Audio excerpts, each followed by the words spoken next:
Champion হতে না পারলেও আইসিসি টেস্ট চ্যাম্পিয়নশিপে আগের দুই আসরেই ফাইনাল খেলেছিল ভারত।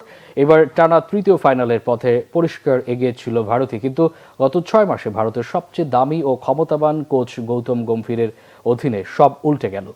সিডনি টেস্টে হেরে 10 বছর পর বর্ডার গাওস্কর সিরিজই শুধু হাতছাড়া করেনি ভারত, তৃতীয় টেস্ট চ্যাম্পিয়নশিপের ফাইনাল থেকেও ছিটকে গেছে। ভারতকে টি-20 বিশ্বকাপ চ্যাম্পিয়ন করিয়ে রাহুল দ্রাবিড় সরে দাঁড়ানোর পর গত জুলাই মাসে ঢাকঢোল পিটিয়ে কোচ করা হয় গম্ভীরকে।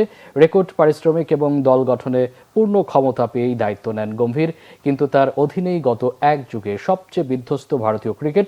10 টেস্টে 6টিতেই হেরেছে ভারত। নিউজিল্যান্ডের কাছে হোম সিরিজে 3-0-তে হোয়াইট ওয়াশ হবার পর এবার অস্ট্রেলিয়ায় শোচনীয় ব্যর্থতায় 3-1 সিরিজ পরাজয়।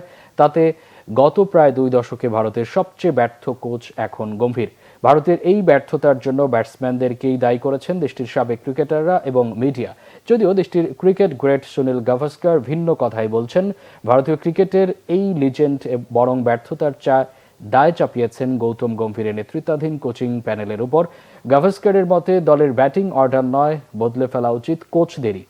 নিউজিল্যান্ডের কাছে 46 রানে অল আউটের দিকে ইঙ্গিত করে সানি আরও বলেছেন, বর্তমান কোচেরা অনেক পরীক্ষা নিরীক্ষা করেছেন, কিন্তু তাতে ব্যাটিংয়ে কোনো উন্নতিই হয়নি।